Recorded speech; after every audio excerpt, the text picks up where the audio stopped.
Hola, buenos días. Un saludo a todas las personas que, bueno, pues que vais a seguir bien en directo o bien grabada esta entrevista, una edición más del programa 30 minutos en el que bueno, pues pretendemos acercar el trabajo que se realiza en las administraciones públicas de parte de las personas que trabajan en ellas. Podéis seguir esta entrevista a través de los canales de YouTube y de Twitch y también en formato podcast en las plataformas de iVoox, de Spotify, de Google Podcast y Apple Podcast. Y hoy tenemos una persona a la que, bueno, yo creo que todos conocemos porque además todos hemos utilizado en alguna ocasión la herramienta con la que ellos trabajan, que es el Boletín Oficial del Estado, ¿no? Hola, buenos días, Manuel, un saludo. Hola, buenos días. Muchas gracias por permitirnos explicar el contenido de nuestro trabajo. Pues muchas gracias por aceptar la invitación y yo siempre comienzo este espacio. Bueno, pues preguntando a las personas que pasan por aquí, ¿a qué se dedica el Boletín Oficial del Estado, ¿no? La Agencia Estatal Boletín Oficial del Estado.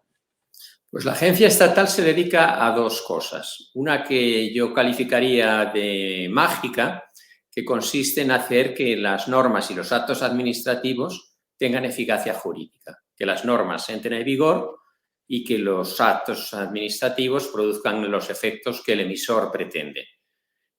Esa función de entrada en vigor de las normas se complementa con otra tarea que es hacer accesible a los ciudadanos españoles y también al resto de los operadores jurídicos extranjeros el derecho nacional, el derecho emanado por el Estado y por las comunidades autónomas, así como los actos de la administración local y de las universidades y de otras administraciones públicas.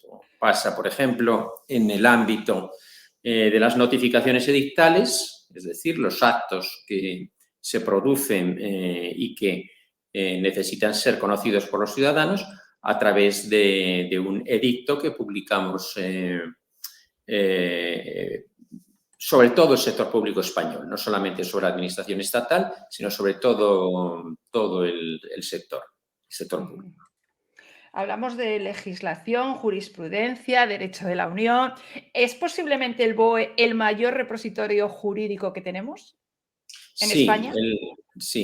el Boletín Oficial del Estado tiene una finalidad doble, como hemos visto, que nosotros denominamos publicidad formal, entrada en vigor de normas y efectos jurídicos de los actos y difusión del ordenamiento jurídico.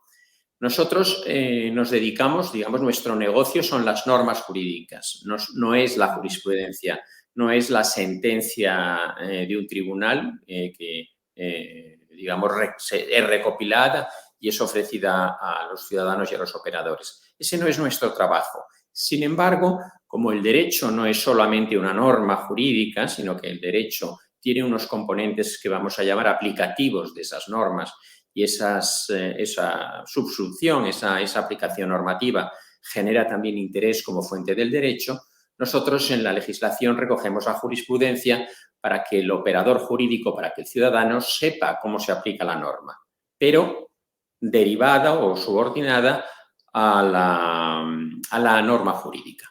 Nuestro negocio son las normas.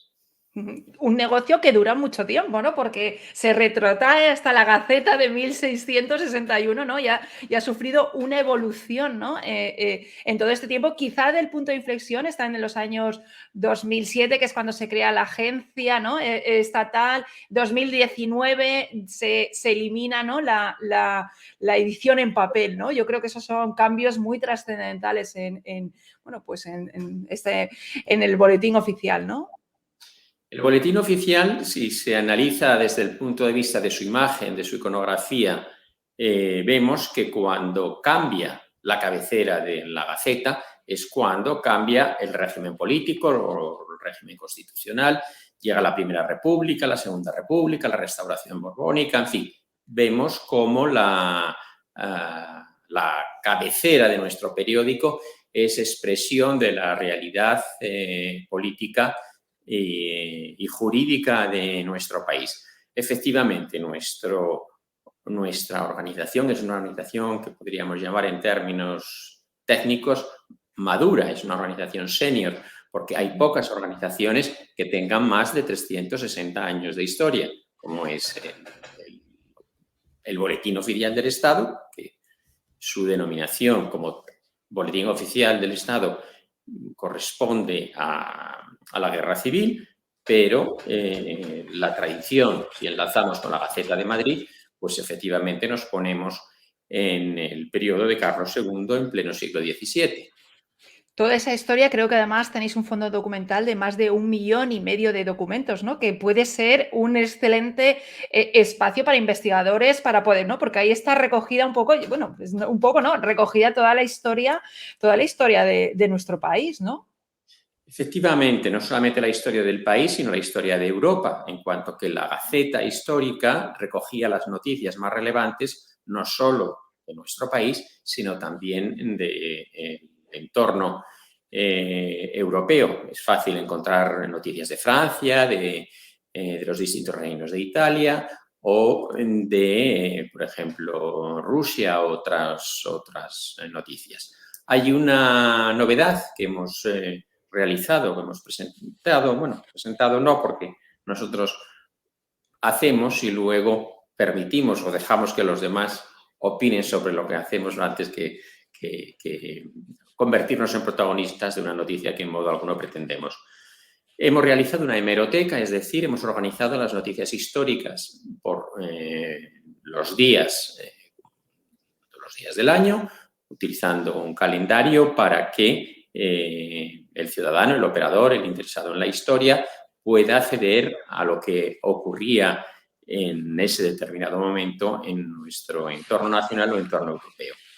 Además, esa hemeroteca, esa organización por días, meses y años de los contenidos, ha tenido un enlace al diccionario biográfico de la Real Academia Española, con lo cual es posible navegar desde la noticia a los personajes que conforman la historia y desde esos personajes podemos también enlazar con los personajes del momento con los cuales la persona que aparece en la Gaceta ha vivido.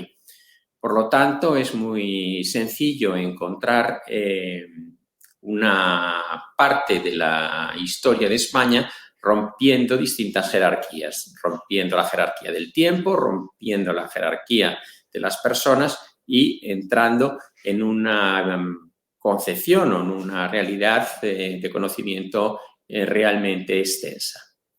Pero no solamente ya se queda en esa parte, que ya es mucha, sino que, por ejemplo, a mí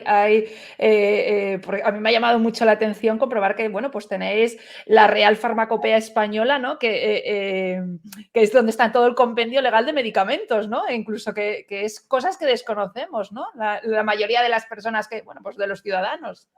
Bueno, gracias a Dios desconocemos la Real Farmacopea, porque es un libro muy, muy, muy aburrido y que está destinado solamente a los farmacéuticos. La legislación española establece la obligatoriedad por parte de las farmacias de adquirir ese libro. Hoy ese libro no existe en formato papel, sino que es una suscripción a una base de datos que por la evolución del mundo moderno ni siquiera se utiliza en español, sino que ya se utiliza como una herramienta de conocimiento de esa realidad farmacéutica en inglés y para toda Europa. Pero También... efectivamente la Real Farmacopea es un clásico de nuestro trabajo y también una fuente de ingresos que es interesante también para la agencia. Sí, es que a mí me ha llamado mucho la atención al ver en vuestra página web, que yo la recomiendo porque es muy completa, porque siempre vamos a lo mejor las personas que trabajamos en administraciones públicas, ¿no? Pues para consultar el BOE o cosas muy concretas. Pero, por ejemplo, me ha llamado la atención mucho el portal de subastas, ¿no? En el cual además te puedes, a suscribir a las subastas que hay activas para que te envíen la información, ¿no? Sí, el portal de subastas fue una idea que nació en la agencia, tomada del derecho norteamericano, donde el sistema hipotecario permite una mayor flexibilidad para realizar la ejecución de los bienes a través de formatos digitales Y tomando ese ejemplo del sistema hipotecario norteamericano, decidimos en la agencia crear ese portal de subastas.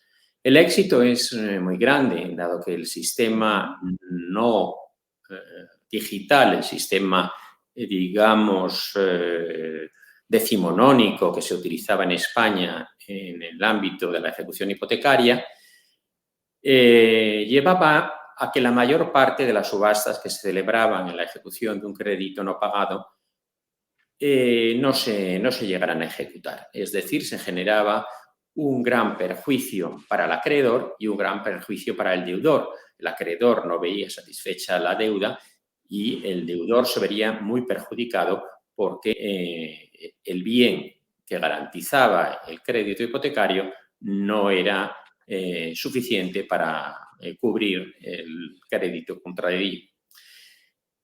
Los datos hablan con bastante expresividad, porque las subastas pasaron de adjudicarse un 4% a más de un 44% de los bienes subastados. Además, las subastas han sido un círculo que ha ido en expansión, al permitirse no solamente las subastas de ejecución de bienes con garantía hipotecaria, sino también la posibilidad de que los particulares, cualquier particular, usted y yo, podamos subastar a través de un notario cualquier bien que consideremos que puede obtener un mayor valor con una concurrencia general.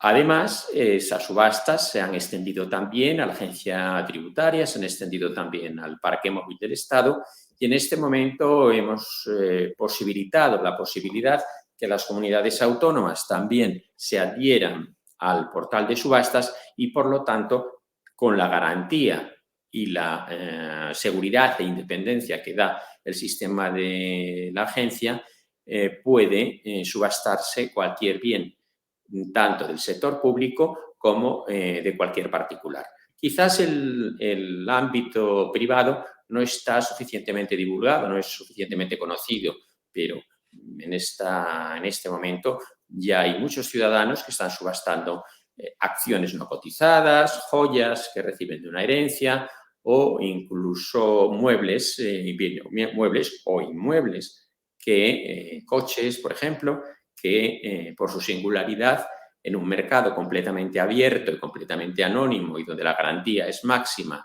en cuanto a su fiabilidad y neutralidad, pues permiten un servicio público realmente interesante para obtener el mejor precio por un bien que puede ser un bien de carácter singular. Sin duda muy interesante y yo creo que muy desconocido esta opción, ¿no? Igual que otra, como bueno, pues también la unidad que depende de la Agencia Estatal del BOE, que es la Imprenta Nacional, ¿no? Veo detrás suyo que tiene esa colección de libros. Ya está la tienda del BOE también en internet, que te envían libros sin costes de envío. Y buscando cuáles eran los libros que más se vendían en el BOE, bueno, pues el más vendido es la Constitución Española. Por otro lado, no sorprende, pero sí que me ha llamado la atención que en quinto lugar hay un libro que es Bailando un tesoro, que es un libro del Ballet Nacional de España para niños pequeños, ¿no? Y me ha parecido muy interesante, ¿no? De esta parte de lo que es la imprenta nacional, de imprimir, ¿no? de libros, ¿no? Desde el Boletín Oficial del Estado, en un ámbito que ya no solamente es el jurídico, que es el que podríamos pensar, ¿no?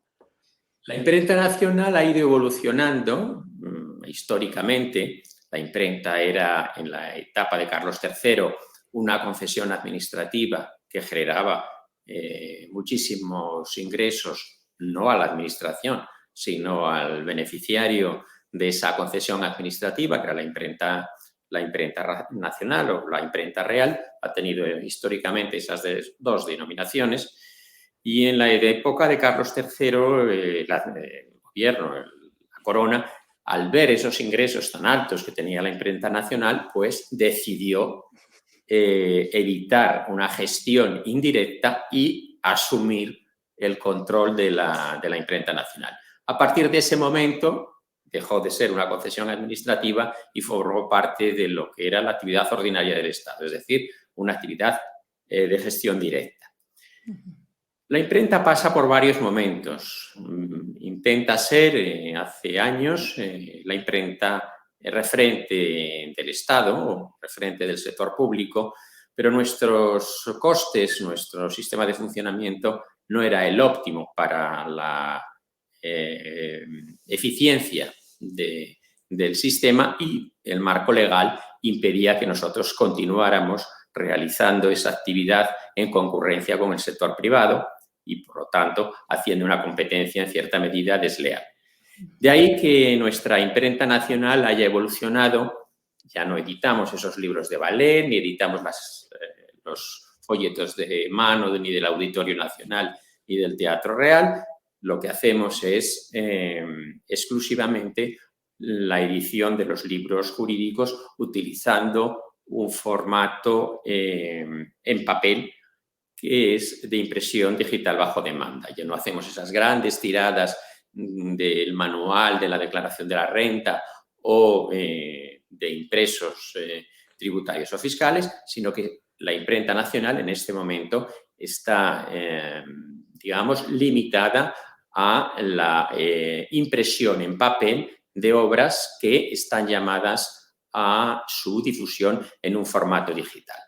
Nuestra concepción del libro está orientada hacia una difusión en abierto y gratuita de esos contenidos jurídicos y a su impresión bajo demanda, es decir, solamente imprimimos aquellos libros que el ciudadano necesita en formato papel, en ediciones reducidas, pero nuestro futuro, por así decirlo, es la generación de contenidos en abierto que no son estrictamente de derecho positivo, sino que abarcan la historia del derecho, la filosofía del derecho y también la relación con otras entidades, como pueden ser las Reales Academias, con las cuales realizamos procesos de coedición que son extremadamente importantes, en cuanto que recogen, por así decirlo, aspectos doctrinales o aspectos científicos de muy alto nivel. Pero sin ninguna duda, ¿no? Dentro de la agencia estatal, el BOE es un poco, ¿no?, el centro neurálgico de toda la actividad. ¿Cuáles son los contenidos dentro del BOE? No sé si lo tenéis bueno, pues catalogado. ¿Cuáles son los contenidos a los que más acceden los ciudadanos, ¿no?, a consultar? Nosotros tenemos como dos mundos: el mundo del periódico y el mundo de la difusión de nuestros contenidos jurídicos, históricos o editoriales en la página web. El mundo del periódico es un mundo para nosotros inviolable y sagrado, como utilizando la expresión que la Constitución Revolucionaria Francesa utiliza sobre el derecho de propiedad, ¿no?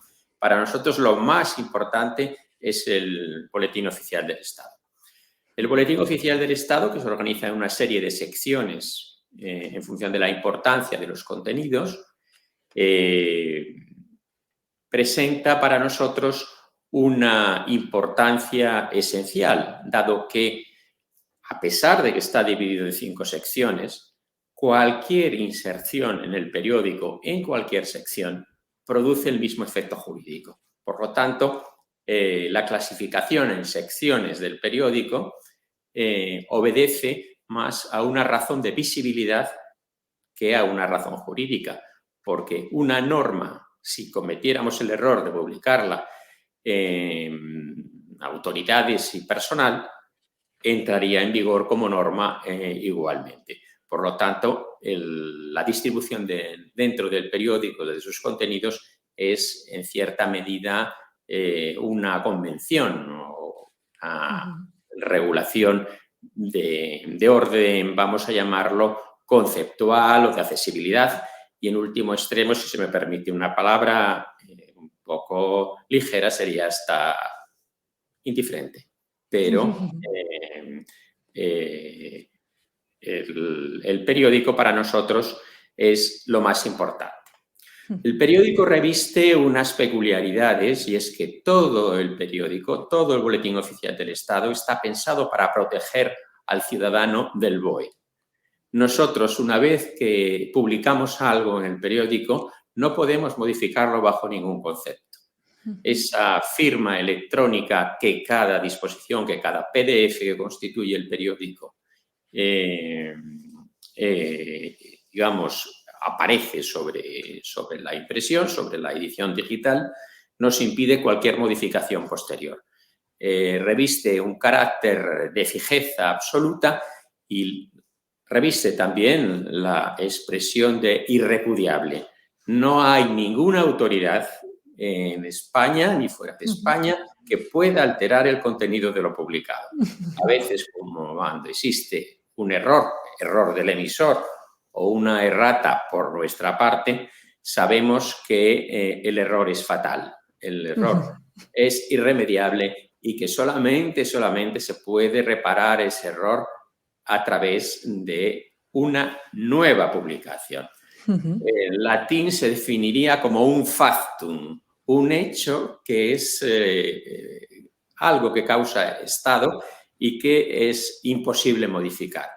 De ahí que el BOE tenga un punto de tragedia, y es que cualquier elemento que se publica es un elemento indeleble. No es posible hacer nada para evitarlo con posterioridad más que recomenzar con un error o con una errata. Error si es el emisor el que se ha confundido y errata si somos nosotros. Esa es nuestra tragedia, ¿no? Es la firma electrónica de la disposición, del PDF, y su imposible modificación. Sí, bueno, pues unas disposiciones de las que durante el confinamiento estuvimos más pendientes de ellas que nunca, ¿no? Con esas publicaciones que llegaban a las 12 de la noche y estábamos todos pendientes de su publicación en el BOE, ¿no? ¿Cómo vivisteis bueno, pues las personas que trabajáis en el Boletín Oficial del Estado, toda esta situación de confinamiento, todo lo que supuso, ¿no? Esas publicaciones a horas intempestivas y, bueno, ¿cuál fue vuestra experiencia, ¿no? en este punto? Pues la experiencia es la experiencia crítica que cualquier español ha tenido en su trabajo y en su vida personal y familiar. Nosotros hemos tenido una suerte y es que no nos hemos quedado en casa, la mayor parte de las personas. Yo he venido a trabajar todos los días y hemos trabajado por la mañana, por la tarde y por la noche. Los diarios extraordinarios que el gobierno ha publicado nos han permitido disfrutar de 26 noches en la agencia cumpliendo nuestro trabajo. Por lo tanto, ha sido una recarga importante de nuestra labor, pero que nos ha dejado bastante satisfechos, porque la agencia ha respondido siempre con prontitud a las exigencias de publicidad legal del Gobierno de España y, a su vez, la agencia, a instancias del Gobierno, también ha podido generar una serie de herramientas de publicidad material, como son los códigos electrónicos. Hemos sido capaces de clasificar la legislación COVID por determinados conceptos, como podrían ser legislación española y europea, o aquellas partes del ordenamiento jurídico que iban dirigidas a personas vulnerables o a empresas y autónomos, y esos códigos nos han permitido ofrecer esos contenidos ordenados, no solamente del Estado, sino también de las comunidades autónomas. También es cierto que ante una situación tan crítica como fue la del COVID y la pandemia, hicimos algo que no se había realizado nunca, que es explorar el ordenamiento jurídico de los países de nuestro entorno, de Francia, de Alemania, de Austria y de Italia, y ofrecer a los ciudadanos españoles traducidos esos componentes legales con objeto de que conocieran cuál era la normativa que se estaba aplicando y produciendo en otros países, y también para que el Gobierno de España pudiera disponer de esa legislación en un formato accesible, actualizada y traducida al español. Por lo tanto, fue un trabajo para nosotros importante, pero que también nos supuso un esfuerzo y una acción estimulante, porque nunca habríamos pensado que el BOE, a través de su sistema de publicidad formal, no a través del periódico, pudiera informar a los españoles de qué era lo que estaba haciendo Austria, por ejemplo, o Francia con su Código de la Salud, o Alemania o Italia. Sí. Y cuando, bueno, dimos publicidad a la entrevista que íbamos a tener hoy, contactó conmigo José Ángel Bernal, que trabaja en el Boletín Oficial de la Junta de Andalucía, y me dijo, ¿le puedes hacer una pregunta a Manuel? Y bueno, pues aquí se la traslado, y es la siguiente, y es que José Ángel plantea si en el contexto actual qué sentido tiene tener un boletín oficial tal y como lo hacemos ahora, ¿no? Yo creo que es un poco si es necesario para dar esa oficialidad y autenticidad a las disposiciones, si es necesario publicarlo en un boletín, ¿no? Sí. Esa pregunta es una pregunta que se hace el mundo entero. El mundo entero. Existen dos modelos de publicidad legal. Un modelo en el cual las normas, desde el momento que son firmadas por el jefe del Estado, modelo británico, por ejemplo, desde que la reina de Inglaterra estampa su firma sobre una ley, esa ley entra en vigor sin necesidad de su publicación en el diario, porque el diario realiza simplemente una publicación material, podría servir para dar a conocer la norma sancionada por la reina de Inglaterra cualquier periódico británico, o lo mismo ocurre en el sistema americano, donde la publicidad no es una parte constitutiva de la norma jurídica. En el sistema continental, utilizado en Italia, en Alemania, en Francia o en España, a título de ejemplo, el periódico garantiza que esa norma entra en vigor. Es decir, cabría un sistema en el cual no necesitáramos un periódico. Podríamos, a la medida del derecho anglosajón, publicar en un entorno web. ¿Qué ocurriría? ¿Qué ocurriría si hacemos en España una publicación exclusivamente en la página web de una administración pública, de la Junta de Andalucía o de una consejería de presidencia o de un ministerio de presidencia, sin más? ¿Qué ocurriría? Ocurriría que la garantía que tiene el ciudadano que la administración no modificara esa norma no existiría. Por lo tanto, los mayores amigos de la norma publicada en un entorno web serían los emisores, mientras que los mayores enemigos de la norma publicada en un diario oficial somos nosotros. Es bueno que los ciudadanos nos tengan, digamos, atados de pies y manos, porque nuestra falta absoluta de libertad para modificar una norma es la garantía de que los derechos de los ciudadanos son respetados. Por lo tanto, la garantía formal que tiene un sistema como el español, el alemán o el francés es muy superior a la que tiene el sistema anglosajón, donde la publicidad es dejada, por así decirlo, en el benevolence, en la buena voluntad del emisor, y por supuesto un sistema de contrapesos que son más morales que legales. En nosotros optamos por una imposibilidad absolutamente física de modificar las normas, y en el ámbito del derecho anglosajón, que es evidentemente más práctico, pero es más inseguro. Pues la última pregunta ya Manuel, en este espacio, y es que, bueno, pues el BOE tiene sistemas de alertas, vemos que tiene presencia en Twitter, en Facebook, LinkedIn, YouTube, tenéis videotutoriales para saber cómo utiliza la página, ¿no? Creo que ¿no? Habéis sabido adaptaros a los nuevos tiempos. ¿Qué retos y desafíos tiene por delante el Boletín Oficial del Estado? El Boletín Oficial del Estado es consciente que nosotros trabajamos con una ficción. No voy a decir, porque sería muy incorrecto, que es una mentira, pero sí es una ficción. La ficción en España existe desde 1812, cuando Fernando VII ordena que las normas, para que sean conocidas por los españoles, sean leídas por el secretario del Ayuntamiento de Madrid desde el balcón del edificio. Bien, es comprensible que la lectura en alto de una norma desde una ventana o desde un balcón no es garantía de que el resto de los españoles, un asturiano, por ejemplo, conozca esa norma en su territorio. Por lo tanto, el reto que nosotros tenemos por delante es luchar contra una ficción, que es que la publicación equivale a conocimiento.